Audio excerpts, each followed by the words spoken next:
How's everyone this morning? Smiles? I see a lot of smiles in your faces. Isn't it good to, well, yeah, figuratively speaking, right? It was good to meet this morning, especially like in Sabbath school.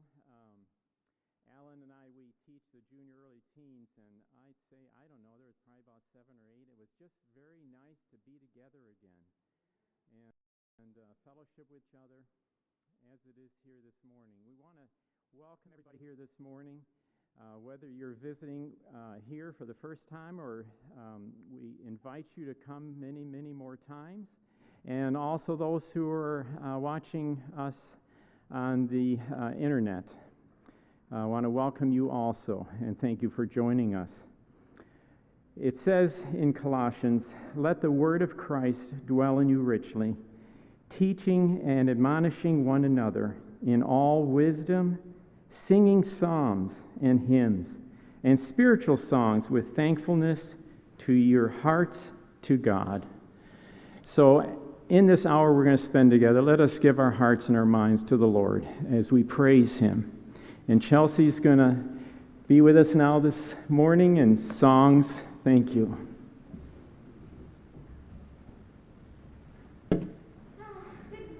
Happy Sabbath, everyone. I hope you all are having a beautiful and wonderful morning so far. It's so great seeing so many people. It's so awesome seeing things slowly, kind of go back to the normal that we used to, and seeing so many people here ready to worship God. That makes my heart happy.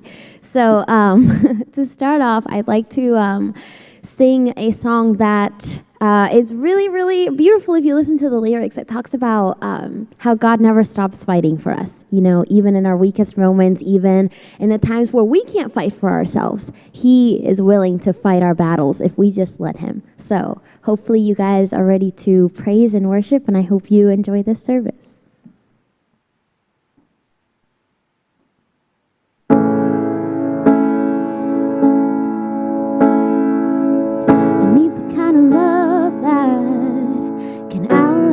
The night.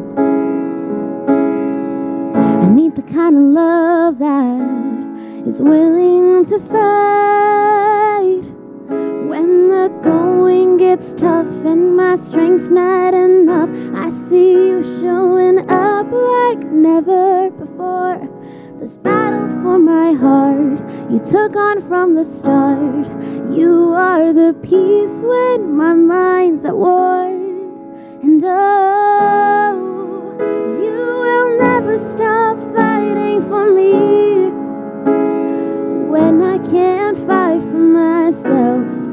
Every word is a promise you keep, 'cause you love me like nobody else. You stand up for me in the darkest night when my faith is weak. You're still by my side. You will never stop fighting for me. You will never stop fighting for me. In the perfect timing, you make all things right. You paint a silver lining in this heart of mine. When the going gets tough and my strength's not enough, I see you showing up like never before. This battle for my heart you took on from the start. You are the peace when my mind's at war. And oh, you will never stop fighting for me when I can't fight for myself. Every word is a promise you keep, 'cause you love me like nobody else. You stand up for me in the darkest night when my faith is weak. You're still by my side. You will never stop fighting for me. You will never stop fighting. Your love is winning me over. Your heart is pulling me closer. Your love is winning me over.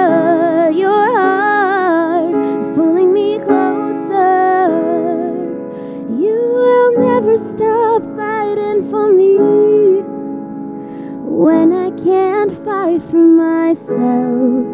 Every word is a promise you keep, 'cause you love me like nobody. You stand up for me in the darkest night when my faith is weak. You're still by my side. You will never stop fighting for me. You will never stop fighting for me. You will never stop fighting for me when I can't fight for myself. Every word is a promise you keep, 'cause you love me like nobody else. You stand up for me in the darkest night when my faith is weak. You're still by my side, and you will never stop fighting for me. You will never stop fighting for me.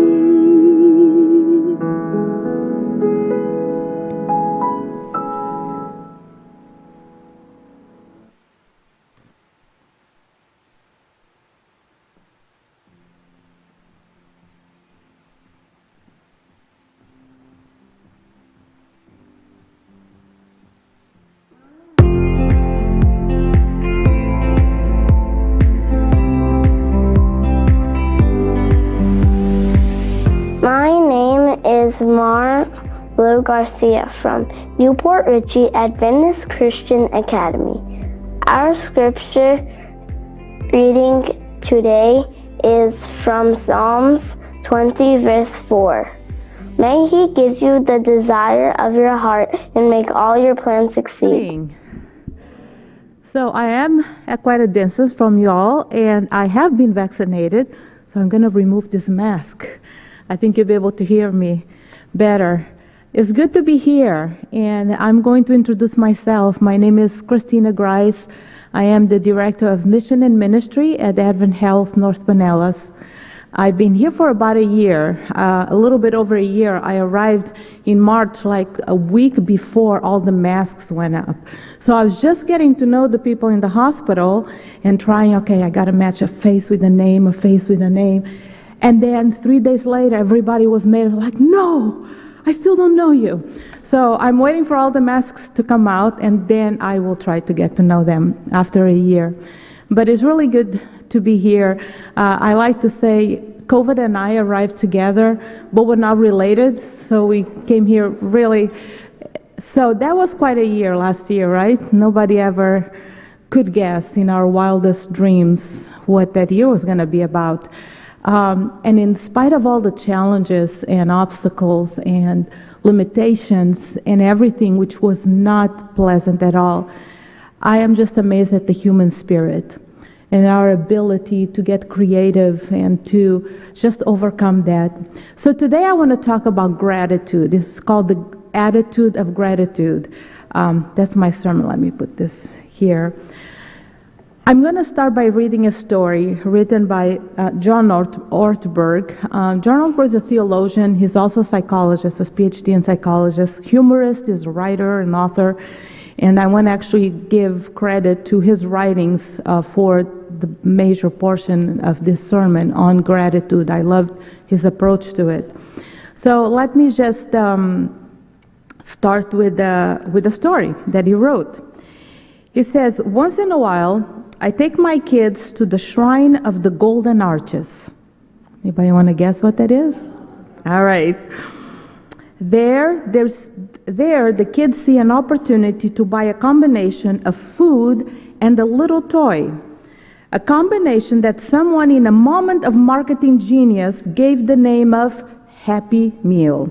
And frankly, they don't care much about the food. They're after the price, which is a cheap little thing, but it's a happy meal.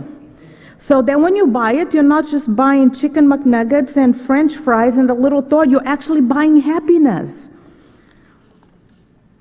Now, I try to buy them off sometimes. We'll go into McDonald's and I say, hey, just get whatever food you want. I don't care. Just pick anything, and I'll give you a quarter or $1. And then you can go out and buy a little trinket that is more valuable than the price you get in your packet, and we'll come out ahead financially. But that argument doesn't cut much weight with them at all. And the chant goes up, we want a Happy Meal. We want a Happy Meal. And all around the restaurant, heads turn, necks crane to see the cheapskate, tight-fist parent who denies children the meal of great joy.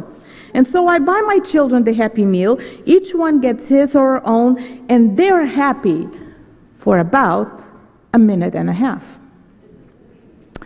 You know what the problem is with the Happy Meals? Is that the happy wears off. It doesn't last. In a couple of years, the child doesn't come back and say, Dad, remember that Happy Meal that I got? What great joy I found there. I knew if I could just that Happy Meal, I would be a contented person, and I am, Dad, thanks to your wisdom and generosity, there will be no need of therapy for me. Now, you would think that kids, being fairly bright folks, eventually will catch on to this deal. You would think that at some time a child will say to himself or herself, you know, I keep getting these Happy Meals and they don't give me lasting contentment, lasting happiness, so I'm not going to be a sucker anymore. I'm not going to put myself through this again. I'm not going to set myself up to disappointment and frustration and discontentment one more time. But that never happens. They keep buying Happy Meals. In fact, the only one that Happy Meals bring to happiness is, there we go, McDonald's. Of course, a kid would be so naive as to think that contentment could be acquired through some external purchase, right? Well, the truth about human beings is that when they grow up, they don't get smarter. The Happy Meals just get more expensive. So this issue of discontentment has been around ever since sin entered our world. So we can go back even to the Old Testament. The people of Israel, they have received so many blessings from God. Sometimes they're thankful, but as we read those stories, we see a lot of grumbling, a lot of discontentment. For example, the people of Israel were slaves in Egypt. And for 400 years, they have been slaves. For 400 years, they asked God to help. For 400 years, they dreamed of freedom. And then God intervened. And this was not a small little intervention. This was like a grandiose entrance, so that there would be a dramatic exit, so that the people of Israel would never forget the kind of God that was behind them. And God intervened, and one by one, the plagues started dropping on the Egyptians. Water, the Nile, which is their source of water, turned into blood. Frogs, which was one of their Egyptian gods, they were everywhere, on the beds, in the pots. Actually, I think it's kind of funny that the Bible says that they were on your beds. You know, I'm like, thanks for that little detail. That would be horrendous. And in the kitchens and on the pots. And then they die. So the Egyptians could say, wait a minute, we do worship the frogs, but there's like 1 million of them dead everywhere. And then there were the gnats, and then the flies, and then the dead livestock, and then illnesses on their skins, all the boils, and then the hail that destroyed their crops, destroyed their property and their animals, and then the locusts. I don't know what's better, millions of locusts or thousands of frogs. And then there was the darkness. I mean, this is a time when you don't flip on a switch to get your electricity. And then the worst of all, when their firstborn start dying. It was quite an intervention. But then this little group of people that live in Goshen, they were untouched by this. This was the God that they prayed to, that prayed for intervention. And God came. So then they were happy. The Egyptians were more than happy to get them out of there, push them out. They were dancing, they were singing, they had everything packed, and they were on the way to freedom. And here they come to this body of water, and they're wondering, how in the world we're going to get through this. Not only that, apparently on the stages of grief, it seems like the Pharaoh went from shock to anger. And when he hit that stage, he sent the military after the people of Israel to get them back or to kill them. And so they are in a predicament. They got the army gaining on them, and they got a body of water, and they don't know how they're going to do it. Now, you'd think that after the 10 plagues and that kind of intervention, they could say, wait a minute, everyone, just take a breather. Everybody breathe. Remember what God did? Remember? All right, we'll go to God with faith and confidence. He got this. But no, they didn't do it. They came to Moses and they grumbled. Why did you bring us here to die? That's what complaining looks like. Why did you bring us here to die? And Moses, he had to take a breather. And he went to God. And God said, no worries, I have a plan. You put your staff in the water and I'll make a way. They crossed through this huge Red Sea. And all of them, hundreds and hundreds and hundreds and hundreds of people and their livestock, they crossed just in time to their safety, and then the waters closed just in time to make sure that they will be safe forever. And Pharaoh's military was destroyed there. And they were happy, and they were dancing, and they were singing, and one of the songs is recorded in the Bible by Miriam, and their tambourines. And I found fascinating that when they're packing the stuff in a hurry, they made sure to put the tambourines, because they're expecting to see that. Because they should just be grateful. They say, we got this. We're going to our new country. We're going to our new land. It's a new life. But shortly after they left Egypt, they came to a region called Mara. And Mara was in the desert. And they have been in the desert. And somehow they didn't have any more water. So Mara had water. And when they tasted the water was bitter. It was not good water for drinking. And again, they start complaining. Why did you bring us here to die? You could remember that God is kind of a God specializes in water events. He did part the waters. If he could part an entire Red Sea, couldn't he give them drinkable water? Which he was about to do. Instead of approaching that problem with a thankful and grateful and prayerful heart, they came to Moses, why did you bring us here to die? And Moses said, just wait and watch what God is going to do. And God turned that water into drinkable water. And they were happy for about a short amount of time. To another level. Now not only told Moses, why did you bring us to die? Now they said, we wish we're back in Egypt. That's a whole new level. We miss the cucumbers. We miss the onions. We miss the garlic. I love garlic in everything.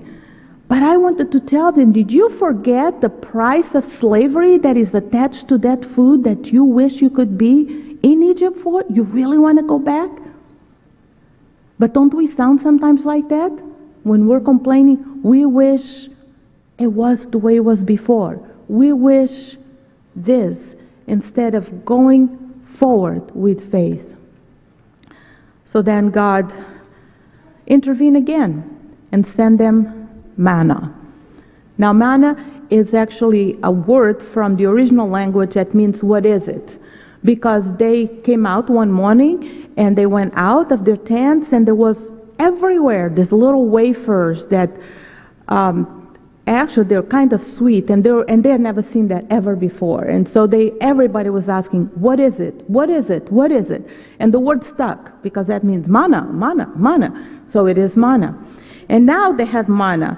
Manna is an interesting thing. The Bible says, because God knows that, because they were about to eat manna for like 40 years, right? So imagine eating the same food for 40 years.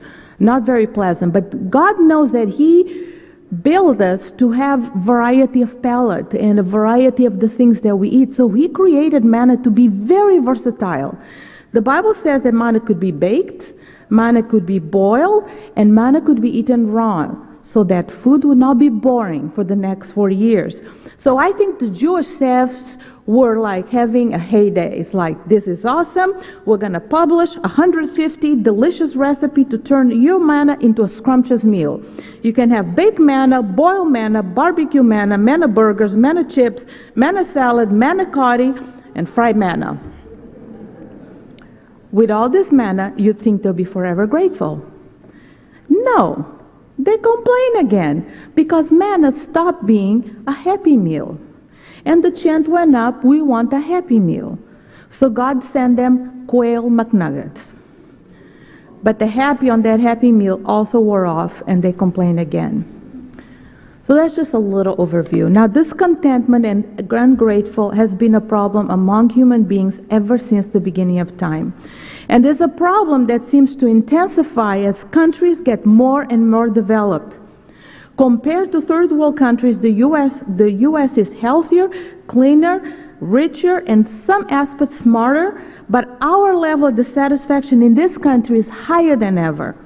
We live in a society where people perceive themselves to be entitled to have all the desires fulfilled. We take this to be our birthright, so we feel victims if we don't get what we want. I grew up in Africa, in a poor country. We had money, but my mother worked with the poor. And she would grab me once in a while to go to her visits to assess the situation. She actually worked for the government. She was a social worker and worked for the government to help create programs for the poor. And she would go in the afternoons with a driver and they will assess a region so they could design programs to help that area. And she would grab me once in a while and said, "You're going to come with me. I know you have a good life." We had 3 full-time maids at the house. We had a nice home. We had a comfortable life. We're not even Christians. I was not in Africa because we're missionaries. My dad is African. I know I don't look like it, but my dad is black. My mother's very white. I am looking more like my mom. And so we went, and my mother said, "I want you to come with me and see how these people live. And I want you to remember that the only reason you live in this side of town and not that side of town is where you were born. You're just lucky. That means a lot of other people need our help. And so what you receive, you give." And that was the philosophy of my mom. And I would go there, and she would go inside the huts, these round huts made of mud with straw on top, and she'll be talking to the adults there to assess their needs. And I'll be outside playing with the children. And let me tell you, the memories I have from those days is children that didn't have much, but their level of happiness was even higher than mine. They had so little. They would make up games out of nothing. They would find an old tire and they'll grab a stick. That was my favorite game. I remember running around with the tire rolling. We had to keep it rolling, and with the stick, and we'll be going, running, and you lose the game the moment the tire fell down. Just such a simple thing. I sometimes don't see that level of happiness and contentment in a country where we have so much. So let's take an inventory. How are we doing here with our level of contentment? How is the Church of Newport Richey doing? So here's what I'm going to do. I'm going to read 6 statements. Don't raise your hand, answer internally. And let's see how we're doing. 1, before I go, if you answer yes to one of those, you are also suffering from this discontentment problem that we all face sometimes. I find myself bored and dissatisfied in my work. Number 2, I'm disappointed in my relationships. My friends or spouse or children don't meet all my emotional needs. Number 3, rather than enjoying the moment, I become preoccupied whether or not I'm truly happy and whether I should be doing something else. Number 4, I try to find relief from discontentment through alcohol, excessive TV watching, Facebook, social media, overeating, shopping, internet surfing. Number 5, I lose generosity of spirit sometimes. My initial response to events is to be cynical or even hostile. Number 6, I grow resentful or envious of those whom circumstances seem more pleasant than mine. So how are you doing? How did you gauge in your level of discontentment? And if you said yes to any of those, you're not alone. Discontentment is a downward pull that we all suffer from. We live in a world of sin. And it takes intentional living and God's power to live a life of contentment in our society today. So today I just want to give you some simple things that you might be able to do during the week to raise that level of discontentment. And one of the ways is just gratitude. When the gratitude goes up, discontentment automatically goes down. However, a life of gratitude is a learned skill. We're not born automatically be content. Paul in Philippians 4:12 and 13, he says this, I have learned the secret of being content in facing situations where I have a lot and where I have very little. I have learned that I can face any of them through my relationship with Christ who gives me strength. I have learned. He was not born that way, and neither are we. For those, that was a beautiful song, by the way. Where is she? Gorgeous. She was not born singing and playing like that. Or maybe she was, she's so gifted. You practice and you practice and you practice until it becomes second nature. And gratitude is the same thing. You have to practice. You have to be intentional how to live that way. Paul was very clear on that. I have learned the secret of being content. I have learned that I can face anything. I can handle anything through Christ who gives me strength. So here's three things. Today I want to leave you with three things that might help you practice and practice and practice. But before I go to those three things, I want to make a few disclaimers. And I also want to define contentment. So here is what contentment is not. And this is important. Knowing the life of Paul and the teachings of Jesus, here contentment is not. Number one, contentment is not accepting the status quo throughout the world. Number two, contentment is not being complacent. For example, Martin Luther King was not called to be content about segregation or racial injustice. Number three, and we're not called to be content in face of poverty or injustice or evil in this world. Number three, contentment is not a call to apathy or resignation. To resign to destructive situations, destructive relationships, and destructive habits is not a sign of contentment. To resign and be apathetic when God calls you into action does not qualify as contentment. So now that we know what is not, let's talk about what it is. And I'm going to tell you the definition through a multi-answer question. Okay, so I'm going to ask you a question, A and B, and then I'll define. Who is more content? The person with $7 million or the person with 7 children? A or B? A, $7 million. B, 7 children. You're right. Is the person with 7 children, because according to the experts, contentment is defined as wanting no more. I'm hoping that's easier to remember that way. Wanting no more is a freedom from that itch that says, I gotta have it. I cannot live until I get what I don't have. Its ability to live fully in the moment is a simple and a focused life. How many times we go through that, I gotta have this. I'm not gonna be fully happy. I might even not say exact those words, but internally that's psychologically what your subconscious is saying, and then you have to have this. So wanting no more. So here's three steps. The first one, be grateful for imperfect gifts. And for all those perfectionists out there that are starting to feel a little fidgeting, let me explain what I mean by that. We're all familiar with outlet stores, right? We have one down. Well, these outlet stores are really fancy now. They've come a long ways.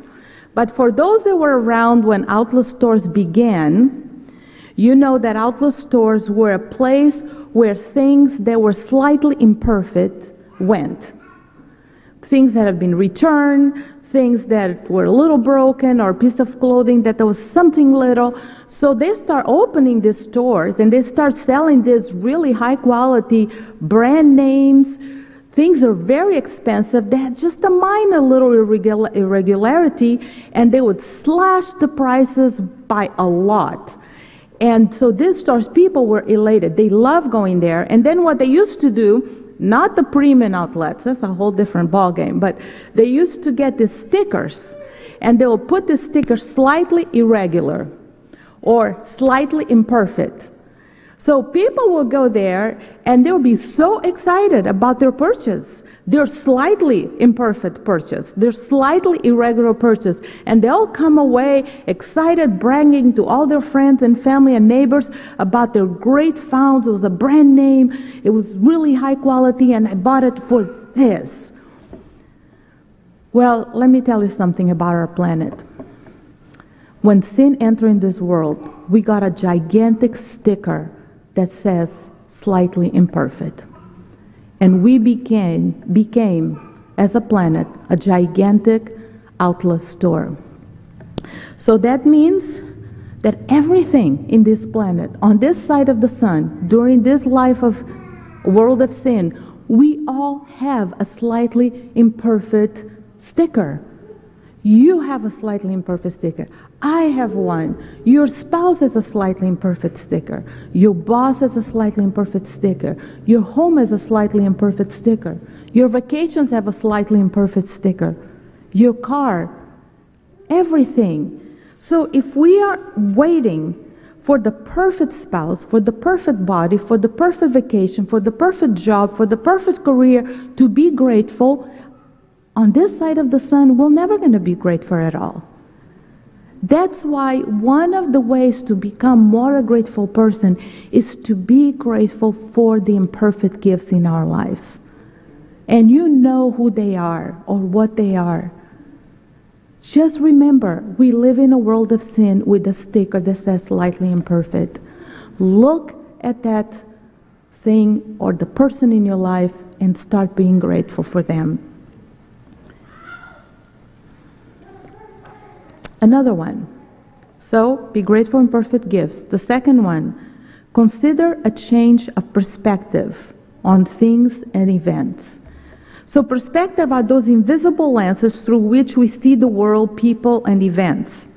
So, let me give you a couple of stories to help you illustrate the importance of perspective.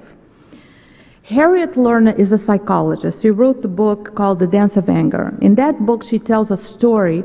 She grew up in New York, but then she moved to the Midwest, and then somewhere for her career as a psychologist, and somewhere in her mid-50s, she went back to New York, met up with some friends for a conference that they needed to go to. So she talks about that weekend that she was in New York. She says, "While attending a conference in New York one spring, I rode by bus to the Metropolitan Museum with two colleagues.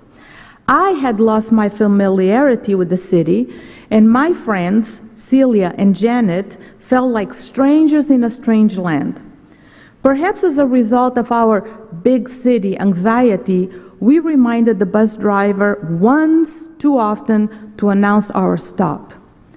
In a sudden and unexpected fury, he launched into a verbal attack that turned heads throughout the crowded bus. The three of us just stood there in stunned silence. Later, over coffee, we share our personal reactions to this incident. Now, Celia felt mildly depressed. She was reminded of her ex-abusive husband, and this particular weekend was the anniversary of their divorce. Janet reacted with anger herself, but then she turned it into a joke. That was just her way of using humor to deal with everything. Now, this is her telling the story, my own reaction was actually nostalgia. I miss New York. And here's something I could take with me to that nice, polite, Midwestern place that I lived for so long. So let's reflect on this incident. We might all agree that the bus driver behaved very badly. But how did one incident cause 3 different reactions, 3 different trains of thoughts, and 3 different emotions? Perspective. Perspective, those lenses that are formed by our family background, our upbringing, our beliefs, our experiences, and we begin to see the world that way. Do we have to stay seeing the world that way? Not if our perspective is not good. Because God is the ultimate ophthalmologist, and He can change the lenses on our glasses through which we see the world. He asks us to let Him come into our heart and change perspectives, to start seeing the world the way He sees the world, to start seeing events the way He sees them, to start seeing difficulties and obstacles and challenges the way He sees them.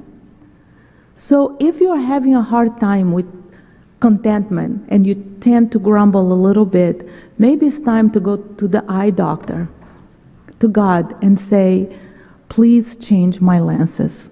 I've been wearing these lenses for way too long. I want to see the world differently. Here's another story, a little bit more lighthearted. So a girl in college wrote to her parents. This is about perspective as well. Dear Mom and Dad, I have so much to tell you. Because of the student riots on campus, I was injured and I had to go to the hospital. While I was there, I fell in love with a man who came to mop the floor of my room. We have moved in together, and I have dropped out of school when I found out that I was pregnant. Then he got fired because of his drinking, so we're going to move to Alaska where we might get married after the birth of the baby. Sign, your loving daughter. Then she continues, oh, one more thing. None of that really happened, but I did fail my chemistry class, and I just wanted to keep it in perspective. So I guess no matter how bad things are, they could be worse. So this week, this is one thing you can do this week to help you keep your perspective. You're going to say yourself the following 4 words when you're tempted to complain about something. It could be worse. All right, we're going to need a little practice here. So you're going to say with me at count of 3, with passion. 1, 2, 3. It could be worse. You're lacking a little bit on the passion part, but that's okay. We can do this. So now I'm going to give you certain situations that you might face this week, and we're going to say it together, those 4 words. So today when you leave the church, you're going to go to the parking lot to get into your car. And you might be tempted to say, if I only had that car or that color or a better car, then I will be truly content. But today you're not going to say that, because when you put the keys to the door of your car, you're going to say to yourself with passion, it could be worse. Still not getting that passion, but that's okay.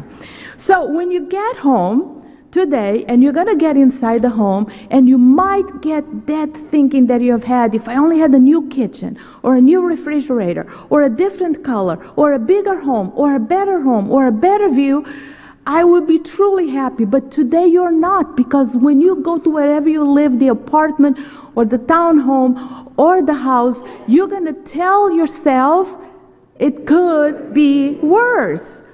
And then tomorrow morning when you wake up and you roll over and look at your spouse, you're going to say, no. Don't. That's the exception to the rule. You're going to say, you look lovely, dear. I don't want Pastor Jonathan to have a lot of marital counseling to do after this sermon. All right. So be grateful for imperfect gifts. Consider a change of perspective by saying it could be worse, and also by going to God and asking Him to change your heart. And my last suggestion is express gratitude openly and often. We do that to our kids since they're little. Somebody gives them something, we tell our kids, what do you say? Thank you. We don't teach our kids, you're going to wait until your heart feels grateful and then you say thank you. Because when Aunt Aunt, whatever the name is, your aunt comes and gives you this, and you really don't like that aunt, you don't have to say thank you. We never teach our children that. We just tell them, say thank you. Often. Express thankfulness often and openly. And so I want to finish with one last story.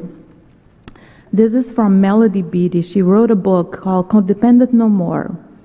She had a life of struggles. And this story she entitled The Old House, her personal story.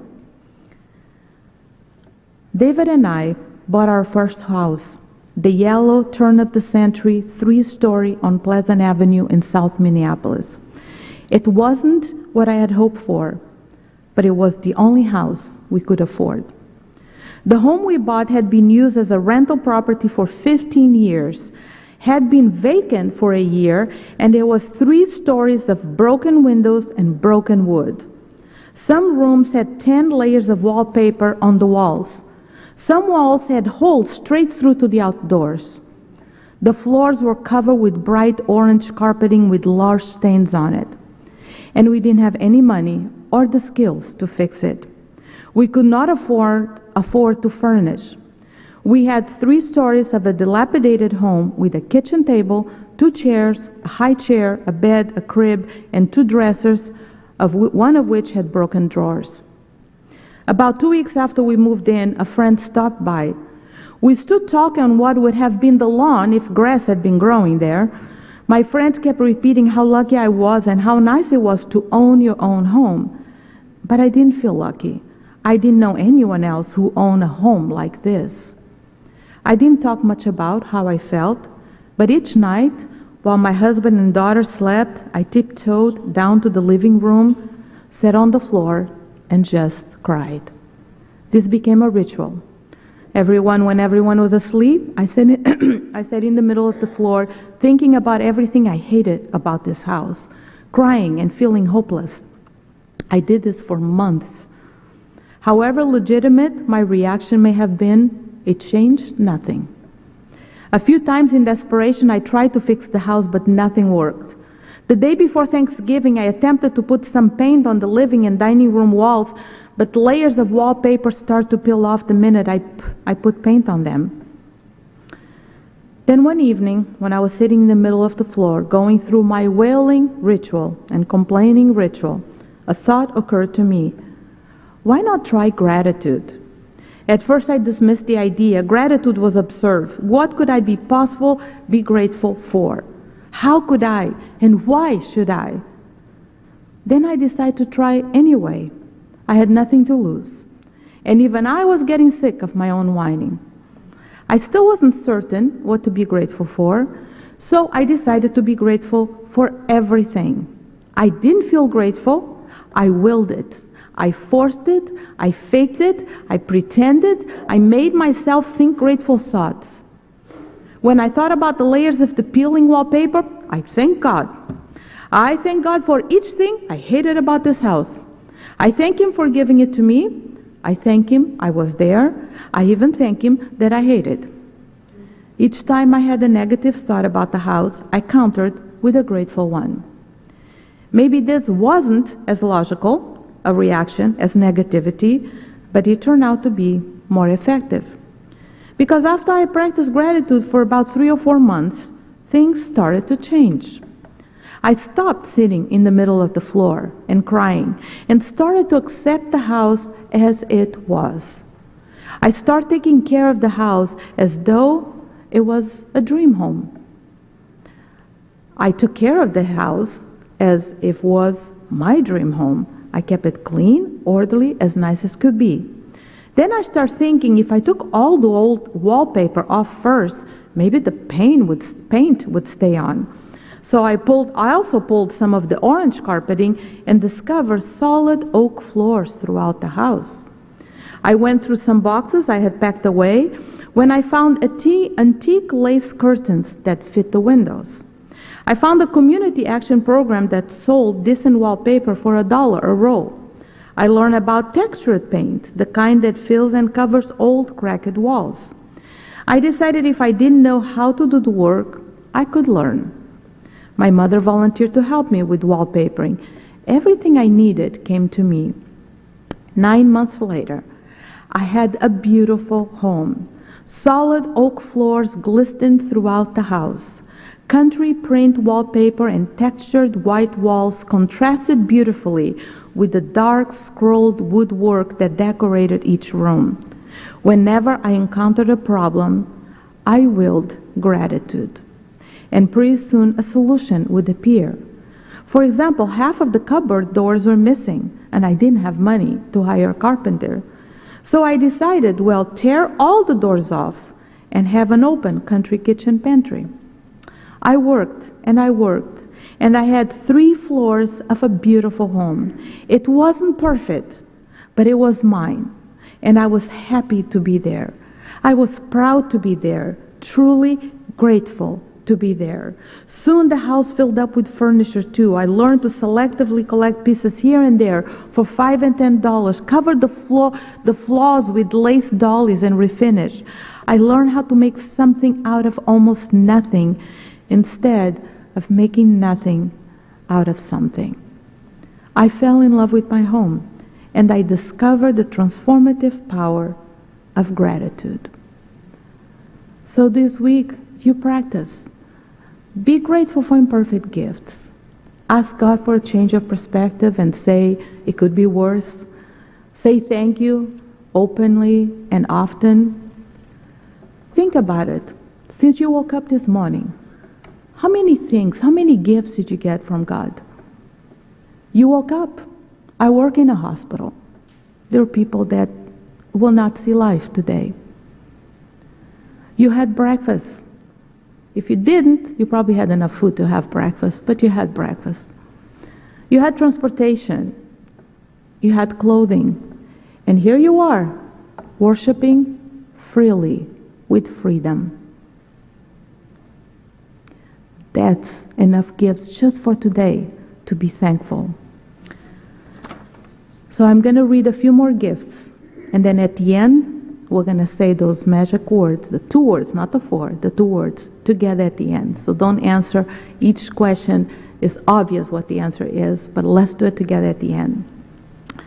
When God opens your eyes tomorrow morning, and again, you're going to be giving the gift of wakeful life, what do you say? Just like we parents tell our kids, what do you say? When you look into the face of somebody who knows and loves you and smiles at you, what do you say? When you eat something that tastes really good and you're so glad for the gift of taste, what do you say? When you tell your hand to do something and your hand does it and you marvel at the mechanism of the human body, what do you say? When you read a book and your mind is able to contemplate what you're reading and think, what do you say? When you open the Bible and you read words of love and forgiveness and eternal life from a God that loves you and is always there for you and pursues you like that song says, what do you say? And all together we will say, thank you. May this week be filled with gratitude for each one of your lives.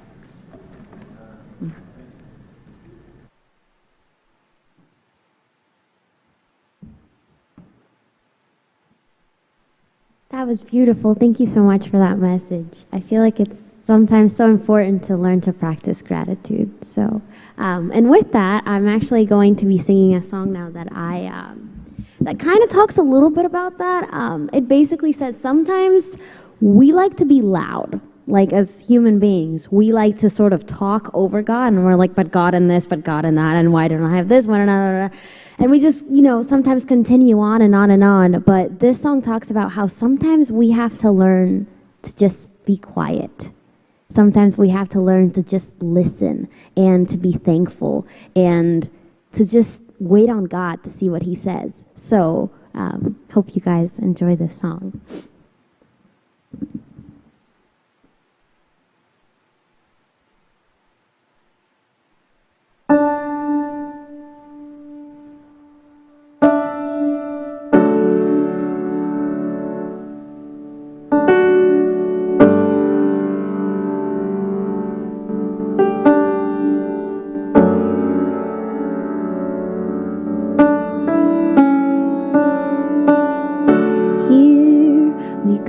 and my mind racing, and I can't seem to win all these crazy thoughts and feelings. It's like it never ends until your voice breaks through my noise. And I know I'm not alone, not alone. You will fight my battles if I will just be still. Why would I keep running when you're right here?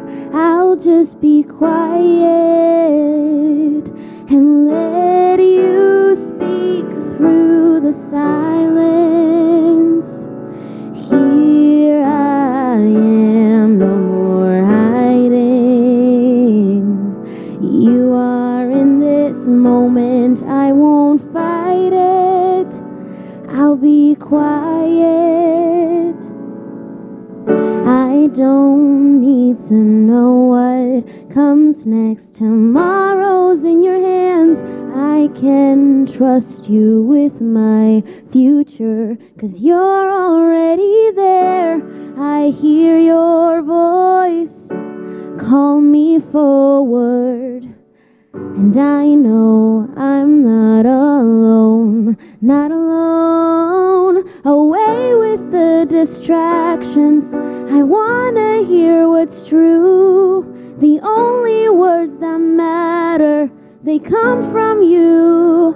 I'll just be quiet and let you speak through the silence. Here I am, no more hiding. You are in this moment, I won't fight it. I'll be quiet.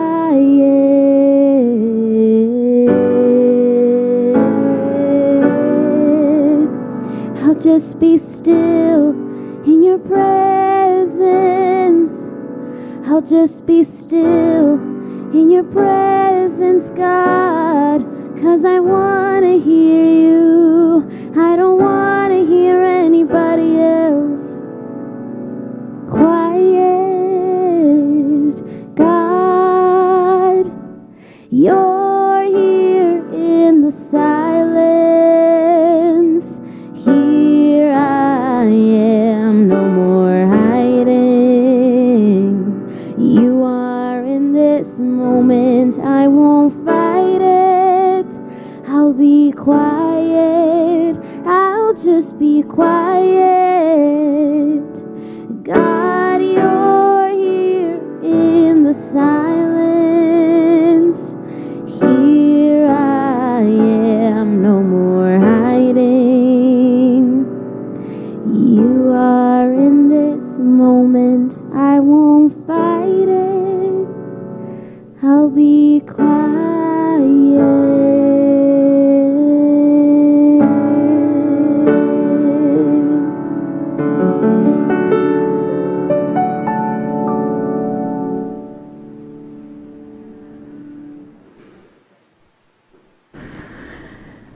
And dear God, we come before you with a quiet heart, knowing that sometimes our heart is not in the right place and we tend to not see the world with your eyes, and we complain or we grumble.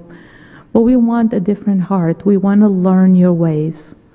So God, I pray that you bless every single person that is here, the ones that are watching on the internet, that you bless every single family, every single person, that you fill our hearts with that gratitude, that peace that only comes from you. And may we be your feet and your hands to a world that is hurting. May we represent you. May other people follow you because they see you in us. Bless this church and everyone here today, and may this week be a week filled with gratitude. In your loving name we pray. Amen. Have a great week. Hello everyone, thank you so very much for tuning in and being part of our worship service today. Loving God, loving others, and doing service is not just a play on words for us here at New Port Richey Seventh-day Adventist Church. These words defined our why for ministry. Our congregation takes it seriously in being the hands and feet of Jesus in this community by caring for the needs of both the community inside and outside of these four walls. Because of donors like you, we have had the opportunity to provide gifts for Eckerd foster care children, over 1,000 backpacks to children in need, and to maintain our community service operation, which feeds hundreds of families every month. Do you want to be part of a ministry that is changing lives and helping those in need? Then please consider in giving an offering to our church budget so that these ministries can continue to be effective in spreading the good news of the love of Jesus Christ by being in His hands and His feet. There are 3 ways in which you can make this donation. Our church has an online giving site which makes it very easy and secure for your funds to be electronically donated with a simple touch of a button.